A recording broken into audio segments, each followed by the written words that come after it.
नमस्कार. Prime time महाराष्ट्रमध्ये मी सुहास आपल्या सगळ्यांचं स्वागत करतो. मंत्री संजय शिरसाट हे अडचणीत आलेले आहेत. मंत्री संजय शिरसाट यांचा पाय आता अधिक खोलात गेलेला आहे. याचं कारण विभागीय आयुक्त यांच्या अध्यक्षतेखाली एक समिती गठीत करण्यात आलेली आहे आणि विट्स हॉटेल प्रकरणी जो काही कथित सगळा घोटाळ्याचं जे प्रकरण आहे त्याची आता सगळी चौकशी होणार आहे. पण खरंच ही समिती गठीत करून काही सत्य समोर येणार आहे का पुन्हा क्लीन चिट मिळणार आहे? नेमकं हे सगळं प्रकरण आपण काय आहे ते बघूयात सविस्तर. जर तुम्हाला माझा व्हिडिओ आवडला तर तो लाईक करा, शेअर करा आणि आमचं चॅनल सबस्क्राईब करायला विसरू नका. तर मंडळी, छत्रपती संभाजीनगरमधले जे स्टेशन रोडवरचं पंचतारांकित विट्स नावाचं एक हॉटेल आहे. ज्या हॉटेलच्या विक्रीवरनं म्हणजे त्याचा लिलाव सुरू होता आणि त्या लिलावाच्या विक्रीवरनं सगळा एक घोटाळा समोर आणला आणि तो घोटाळा जो समोर आणला तो पहिले प्रथम अंबादास दानवे, शिवसेना उद्धव ठाकरे गटाचे अंबादास दानवे यांनी हे प्रकरण समोर आणलं. संजय राऊतांनी सुद्धा या प्रकरणावर अत्यंत गंभीरपणाने टीका टिप्पणी केलेली आहे आणि हे सगळं प्रकरण सभागृहामध्ये मांडलं गेलं. त्यानंतर मुख्यमंत्री देवेंद्र फडणवीस यांनी असं म्हटलेलं होतं की या प्रकरणाची निश्चित चौकशी लावली जाईल. यानंतर म्हणजे जेव्हा हे सगळे आरोप प्रत्यारोप वाढायला लागले त्याच्यानंतर मग या लिलाव प्रक्रियेतनं संजय शिरसाट यांनी याच्यामध्ये सगळा त्यांचा मुलाचा सहभाग होता. मग या सगळ्या लिलाव प्रकरणातनं त्यांनी आपल्या मुलाला बाहेर काढलं, म्हणजे त्या लिलाव प्रकरणातनं ते बाहेर पडले आणि मग संजय शिरसाटांवरची जी काही चौकशी आहे ही थांबली काही काळासाठी. पण आता पुन्हा या चौकशीने डोकं वर काढलेलं आहे आणि आता विभागीय आयुक्त जे जितेंद्र पापळकर आहेत यांच्या अध्यक्षतेखाली एक समिती नेमली जाणार आहे. ही 8 जणांची समिती असणार आहे आणि मग ही समिती आता या प्रकरणामध्ये सखोल चौकशी करणार आहे. मुळामध्ये थोडक्यामध्ये आपण हे समजून घेऊयात हे प्रकरण नेमकं काय आहे.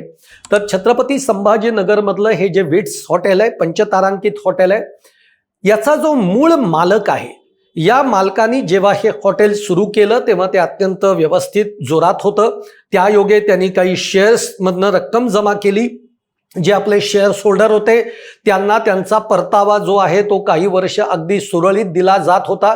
पण त्यानंतर हा जो मूळ मालक आहे या हॉटेलचा तो आर्थिक अडचणींमध्ये आला, तो बँक करप्ट झाला आणि मग त्यानंतर हे हॉटेल बंद पडलं आणि ते लिलावाच्या प्रक्रियेमध्ये आलं.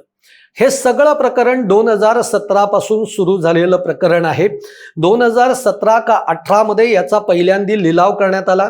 आता याच्यामध्ये मूळ बांधकाम असणारी जी एक जागा आहे आणि त्यानंतर या हॉटेलच्या शेजारी जी एक मोकळी जागा आहे असं मिळून त्याची एक किंमत त्यावेळेला जी काही काढण्यात आली ती 84 लाख, म्हणजे हॉटेल जी इमारत आहे त्याची काहीतरी 47 का 50 लाख रुपये अशी किंमत काढण्यात आली आणि जी मोकळी जागा आहे त्याच्यामधली किंमत ही काहीतरी 27 लाख वगैरे करण्यात आली. असं मिळून ती 84 लाखाची किंमत ही ठरवण्यात आली.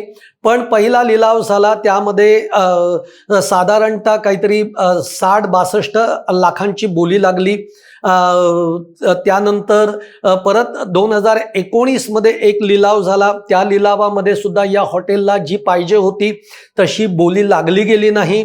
त्यामुळे हॉटेल मूळ मालक जो आहे त्याला ज्या पद्धतीचा तोटा याच्यातनं सगळ्यातनं तो बघत होता त्यानंतर त्यांनी छत्रपती संभाजीनगर जिल्हा सत्र न्यायालयाकडे की या प्रकरणातली लिलाव प्रक्रिया ही थांबवावी यासाठी देखील अर्ज केला, पण तो कोर्टाने अमान्य केला आणि लिलाव प्रक्रिया ही सुरूच ठेवली.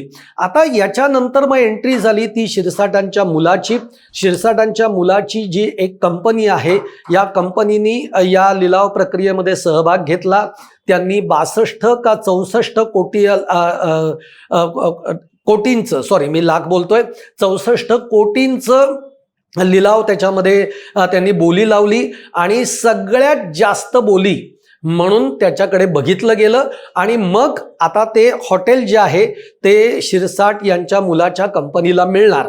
त्यासाठी 25% रक्कम ही शिरसाटांच्या मुलाच्या कंपनीला प्रथमतः भरायची होती आणि त्यानंतर उर्वरित 75% जी रक्कम आहे ती 90 दिवसाच्या आतमध्ये भरायची होती. पण हे सगळं प्रकरण सुरू असताना सभागृहामध्ये अंबादास दानवे उद्धव ठाकरे गटाचे त्यांनी हे सगळं प्रकरण बाहेर काढलं आणि या सगळ्या प्रकरणामध्ये कशा पद्धतीचा भ्रष्टाचार झालेला आहे लिलाव प्रक्रियेमध्ये, म्हणजे 2017 मध्ये जर त्याची किंमत ही 84 कोटी रुपये जर का असेल तर आता 2000 जेव्हा 25 येतं 24 येतं तेव्हा याची किंमत वाढून ती 150 कोटी झालेली आहे आणि 150 कोटीची एकूण जागा ही जर का 62 कोटीमध्ये दिली जात असेल तर यामध्ये सगळ्यात मोठा घोळ आहे, घोटाळा आहे आणि त्या संदर्भातली काही कागदपत्र ही आपल्याकडे आहेत आणि ती आपण सादर करू असं अंबादास दानवे म्हणाले होते. संजय राऊतांनी सुद्धा याच्यावर प्रचंड टीका केलेली होती आणि मग त्यानंतर संजय शिरसाटांच्या बाबतीमध्ये चौकशीचे आदेश लागले त्यांच्या मुलाच्या बाबतीमध्ये. नंतर हा सुद्धा प्रश्न समोर आला की एवढी मोठी रक्कम संजय शिरसाटांकडनं कुठून आली किंवा त्यांच्या मुलाकडनं कुठून आली.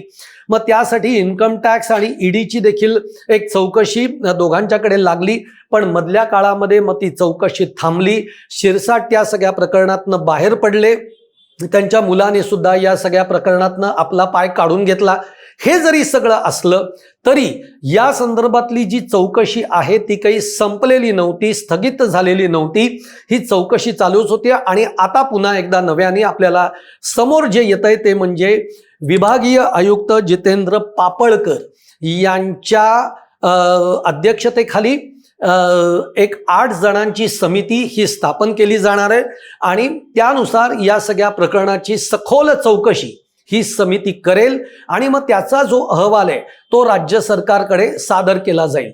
मुद्दा इथे आहे की हे सगळं बरोबर आहे किंवा अशा पद्धतीच्या व्यवहारांची घोटाळ्याची चौकशी ही व्हायलाच पाहिजे.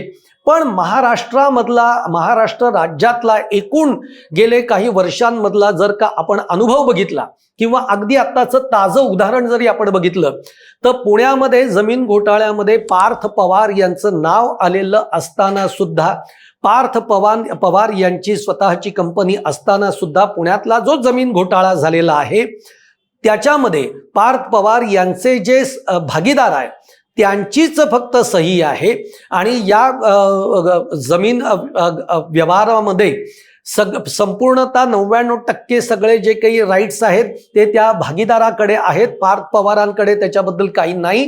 म्हणजे शेअर्स कंपनीमधले पार्थ पवारांकडे अत्यल्प आहेत, अगदी 1% शेअर आहेत असं ते नंतर सगळं समोर आलं आणि या सगळ्या प्रकरणामध्ये पार्थ पवारांनी कुठेही सही केलेली नाही असं निदर्शनास येऊन आता काही महिन्यांपूर्वीच म्हणजे 1.5-2 महिन्यांपूर्वीच पार्थ पवार यांना पूर्णतः क्लीन चिट मिळालेली आहे आणि या प्रकरणातनं पार्थ पवार कुठेही दोषी नाहीत, त्यांची कुठेही सही नाही. हे सगळं प्रकरण समोर आलं. असे कितीतरी उदाहरणं आपल्याला देता येतील आणि त्यामुळे प्रश्न हा निर्माण होतो की चौकशी लावली जाते, त्याची चौकशी होते, मग तो अहवाल जो आहे त्या अहवालातले सगळे मुद्दे हे लोकांच्या समोर येत नाहीत किंवा जरी आले तरी मग त्या अहवालामधनं क्लीन चिट दिली जाते. असे अनेक प्रकार आतापर्यंत आपण बघितलेले आहेत.